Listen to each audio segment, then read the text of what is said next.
ಈಗ ಅಶೋಕ್ ರೈ MLA ಆದಮೇಲೆ 2.5 ವರ್ಷದಲ್ಲಿ 2,000 ಕೋಟಿಗೂ ಹೆಚ್ಚು ರೂಪಾಯಿಗಳ ಅನುದಾನ ತಗೊಬಂದಿದ್ದಾರೆ.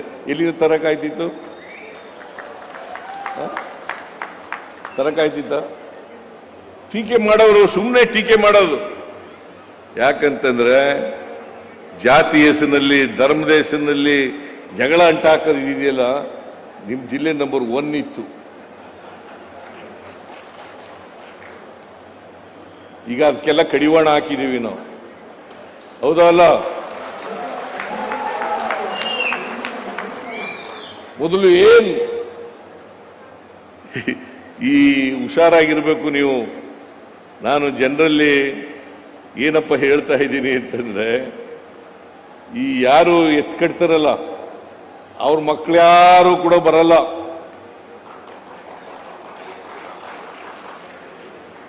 ಬೇರೆಯವರು ಹೊಡೆದಾಟ ಮಾಡೋರು ನೀವು ನೋಡಿದ್ದೀರಾ? ಮೇಲ್ಜಾತಿಯವ್ರ ಮಕ್ಕಳು, ಶ್ರೀಮಂತರ ಮಕ್ಕಳು ಜೈಲಿಗೆ ಹೋಗೋದು ನೋಡಿದ್ದೀರಾ? ಮರ್ಡರ್ ಆಗೋದು ನೋಡಿದ್ದೀರಾ? ಅಟೆಂಪ್ಟ್ ಟು ಮರ್ಡರ್ ಆಗೋದು ನೋಡಿದ್ದೀರಾ?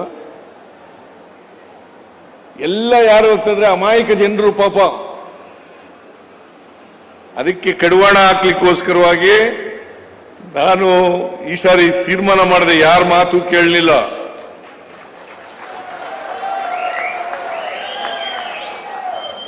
ಅಧಿಕಾರಿಗಳನ್ನ ಚೇಂಜ್ ಮಾಡಿ ದಕ್ಷವಾಗಿರ್ತಕ್ಕಂಥ ಅಧಿಕಾರಿಗಳನ್ನ ನೇಮಕ ಮಾಡಿದೆ.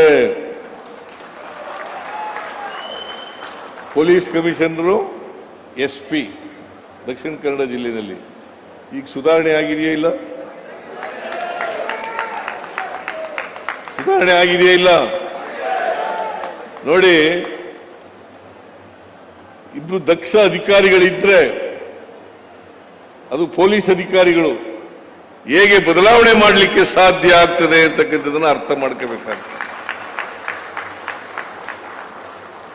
ಅದಕ್ಕೆ ಅಧಿಕಾರಿಗಳು ಮತ್ತು ಜನಪ್ರತಿನಿಧಿಗಳು ಪರಸ್ಪರ ಅನ್ಯೋನ್ಯವಾಗಿ ಕೆಲಸ ಮಾಡಬೇಕು, ಕೋಆರ್ಡಿನೇಷನ್ ಇರಬೇಕು.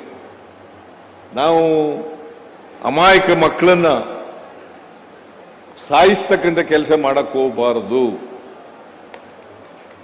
ಬಡವರ ಮಕ್ಕಳನ್ನ ಸಾಯಿಸ್ತಕ್ಕಂಥ ಕೆಲಸ ಮಾಡಕ್ಕೆ ಹೋಗಬಾರದು. ಬೇರೆ ಧರ್ಮದವರನ್ನ ದ್ವೇಷಿಸತಕ್ಕಂಥ ಕೆಲಸ ಮಾಡಬಾರದು. ಎಲ್ಲರೂ ಮನುಷ್ಯರಲ್ವಾ? ಈಗ ನೋಡಿ, ನಿಮ್ಗೊಂದು ಮಾತು ಹೇಳ್ತೀನಿ. ನಾನು ಕಾಯಿಲೆ ಬರ್ತದೆ, ನನಗೆ ಆಪರೇಷನ್ ಮಾಡಿಸ್ಕೋಬೇಕು. ಆಪರೇಷನ್ ಮಾಡಿಸ್ಕೋಬೇಕಾದ್ರೆ ಬ್ಲಡ್ ಬೇಕು. ನಮ್ಮ ಜಾತಿ ಬ್ಲಡ್ ಬೇಕು ಅಂತ ಕೇಳ್ತೀನ? ಅದು ಕ್ರಿಶ್ಚಿಯನ್ರ ಬ್ಲಡ್ ಆರ ಹೋಗ್ಬೋದು, ಹಿಂದೂಗಳ ಬ್ಲಡ್ ಆರ ಹೋಗ್ಬೋದು, ಮುಸಲ್ಮಾನರ ಬ್ಲಡ್ ಆರ ಹೋಗ್ಬೋದು, ಯಾರ ಬ್ಲಡ್ ಆರ ಹೋಗ್ಬೋದು ಅಲ್ಲ? ಯಾಕಂತಂದ್ರೆ ಬದುಕಕ್ಕೋಸ್ಕರ ಸ್ವಾರ್ಥ ಹೆಂಗಿದೆ ನಮ್ಮಲ್ಲಿ ಅಂತಂದ್ರೆ, ಬದುಕಕ್ಕೋಸ್ಕರ ಯಾರ ಬ್ಲಡ್ನಾರು ಕೊಡಪ್ಪ, ನನ್ನ ಜೀವ ಉಳಿಸು ಸಾಕು ಡಾಕ್ಟ್ರೇ ಅಂತ ಹೇಳ್ತೀವಿ ನಾವು, ಅಲ್ವಾ? ಹೌದಾ ಅಲ್ಲ? ಹೇಳಿ ಸ್ವಾಮೀಜಿ ಇದನ್ನೆಲ್ಲ.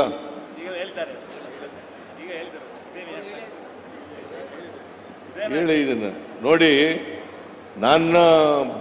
ನನ್ನ ಜಾತಿಯವನೇ, ನಮ್ಮ ವಂಶದವನೇ ಬ್ಲಡ್ ಆಗ್ಬೇಕು ಅಂತ ಕೇಳ್ತೀನ? ಯಾರು ಬ್ಲಡ್ ಆಗ್ಬೇಕು ಸರ್?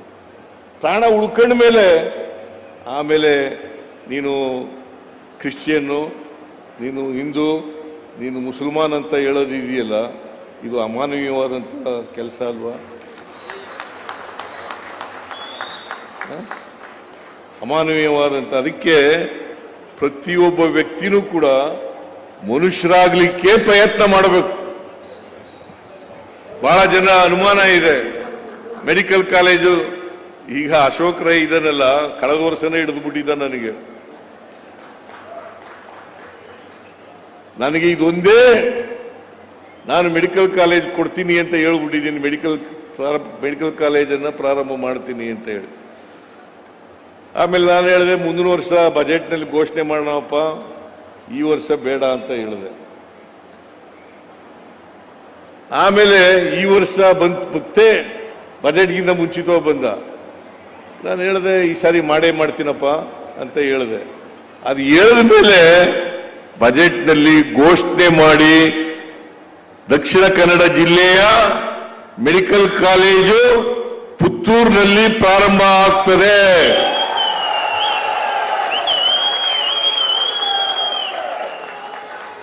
ಅದಕ್ಕೆ ಬೇಕಾದಂತ ಆಸ್ಪತ್ರೆನೂ ಕೂಡ ಮಾಡ್ತೀನಿ.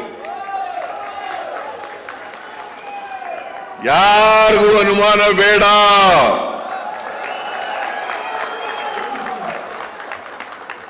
ನಮ್ಮ ವಿರೋಧಿಗಳು, ವಿರೋಧ ಪಕ್ಷದವರು ಸುಳ್ಳು ಹೇಳ್ತಾರೆ. ಅಶೋಕ್ ರಾಯ್ ಸುಳ್ಳು ಹೇಳ್ಬಿಟ್ಟಿದ್ದಾರೆ, ಸಿದ್ದರಾಮಯ್ಯ ಸುಮ್ಮನೆ ಬಜೆಟ್ನಲ್ಲಿ ಘೋಷಣೆ ಮಾಡಿಬಿಟ್ಟಿದ್ದಾರೆ ಅಂತೇಳಿ. ನಮ್ಮ ಸರ್ಕಾರ ಏನು ಹೇಳ್ತೀವಿ ಅದನ್ನ ಮಾಡೇ ತೀರ್ತೀವಿ.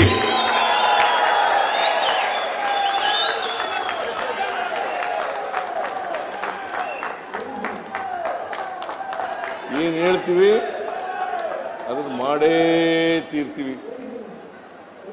ನುಡಿದಂತೆ ನಡೆಯುವ ಸರ್ಕಾರ ಯಾವುದಾದ್ರೂ ಇದ್ರೆ ಅದು ಸಿದ್ದರಾಮಯ್ಯನ ಸರ್ಕಾರ, ಕಾಂಗ್ರೆಸ್ ಸರ್ಕಾರ ಅಂತಕ್ಕಂಥ ಮಾತುಗಳನ್ನ ಹೇಳಲಿಕ್ಕೆ ಬಯಸ್ತಾ ಇದ್ದೆ. ನುಡಿದಂತೆ ನಡೆದಿದೆ. ಈಗ 5 ಗ್ಯಾರಂಟಿ ಯೋಜನೆಗಳನ್ನ ಮಾಡಕ್ಕಾಗದೇ ಇಲ್ಲ ಅಂತ ನರೇಂದ್ರ ಮೋದಿಯವರೇ ಹೇಳಿದ್ರು. ಅಶೋಕ್ ರಾಯ್ ರಾಜಸ್ಥಾನದಲ್ಲಿ ಅಶೋಕ್ ರಾಯ್ ಭಾಷಣ ಮಾಡ್ತಾ ಹೇಳಿದ್ರು, ಈ 5 ಗ್ಯಾರಂಟಿ ಯೋಜನೆಗಳನ್ನ ಮಾಡಲಿಕ್ಕಾಗಲ್ಲ. ಒಂದು ವೇಳೆ ಜಾರಿ ಮಾಡಿದ್ರೆ ರಾಜ್ಯ ಆರ್ಥಿಕವಾಗಿ ದಿವಾಳಿ ಆಗ್ಬಿಡ್ತದೆ. ಈಗ ನಾವು 1,00,000 ಕೋಟಿ ರೂಪಾಯಿಗಳನ್ನ ಖರ್ಚು ಮಾಡಿದ್ದೀವಿ ಗ್ಯಾರಂಟಿ ಯೋಜನೆಗಳಿಗೆ. ಎಷ್ಟು? 1,00,000 ಕೋಟಿ ರೂಪಾಯಿಗಳನ್ನ ಖರ್ಚು ಮಾಡಿದ್ದೀವಿ. ದಿವಾಳಿ ಆಗಿದೆಯಾ? ದಿವಾಳಿ ಆಗಿದೆಯೇನ್ರಿ? ಹೇಳಬೇಕು ನೀವೆಲ್ಲ.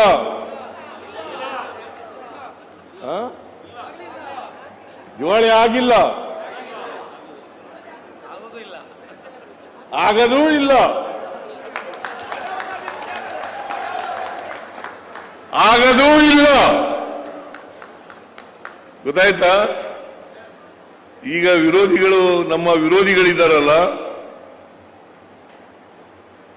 ಇನ್ಮೇಲೆ ಮುಂದಿನ ಚುನಾವಣೆಯಲ್ಲಿ ಈಗೇನು ಆಶೀರ್ವಾದ ಮಾಡಿದ್ರಿ, ಪಾಪ ರೈ ಒಬ್ಬನಿಗೆ ಆಶೀರ್ವಾದ ಮಾಡಿದ್ರಿ, ರೈ ಒಬ್ಬರಿಗೆ. ಮುಂದಿನ ಚುನಾವಣೆಯಲ್ಲಿ 8 ಕ್ಷೇತ್ರಗಳಿಗೆ ಆಶೀರ್ವಾದವನ್ನು ಮಾಡಬೇಕು. ನಮಗೆ ಕೇಳ ಹಕ್ಕಿದೆ.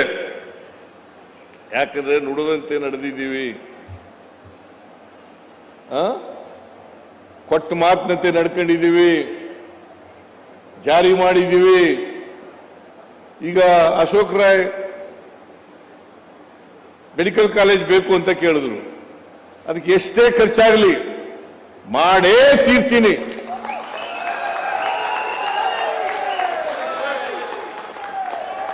ಮಾಡೇ ತೀರ್ತೀನಿ. ಆಸ್ಪತ್ರೆನೂ ಮಾಡ್ತೀನಿ, ಮೆಡಿಕಲ್ ಕಾಲೇಜು ಕೂಡ ಮಾಡ್ತೇನೆ.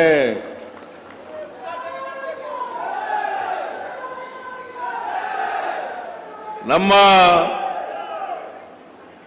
ಬದ್ಧತೆ, ನಾವು ಕೊಟ್ಟಿರ್ತಕ್ಕಂಥ ಮಾತು, ಎಲ್ಲ ಜಿಲ್ಲೆಗಳಲ್ಲಿ ಒಂದು ಮೆಡಿಕಲ್ ಕಾಲೇಜ್ ಇರಬೇಕು, ಒಂದು ಸೂಪರ್ ಸ್ಪೆಷಾಲಿಟಿ ಆಸ್ಪತ್ರೆ ಇರಲೇಬೇಕು ಅಂತಕ್ಕಂಥದ್ದನ್ನು ಮಾಡಿದ್ದೇನೆ.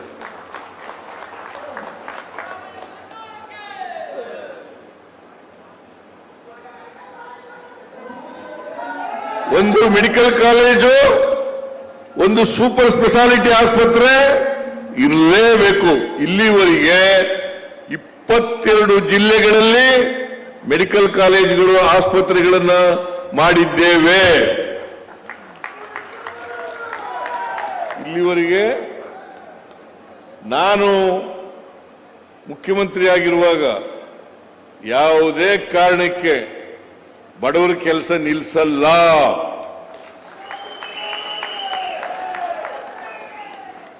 ಅನ್ನಭಾಗ್ಯ, ಶಕ್ತಿ ಯೋಜನೆ, ಗೃಹಲಕ್ಷ್ಮಿ,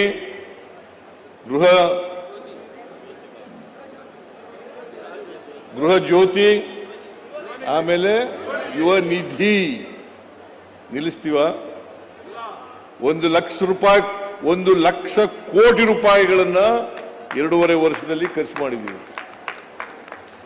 1 ಲಕ್ಷ ಕೋಟಿ ನಿಲ್ಲಿಸಕ್ ಹೋಗ್ತೀವ? ದಿವಾಳಿ ಆಗಿದೆಯಾ? ನಮ್ಮನ್ನ ಕಾಪಿ ಹೊಡೆದ್ಬಿಟ್ಟಿದ್ದಾರೆ ಈಗ.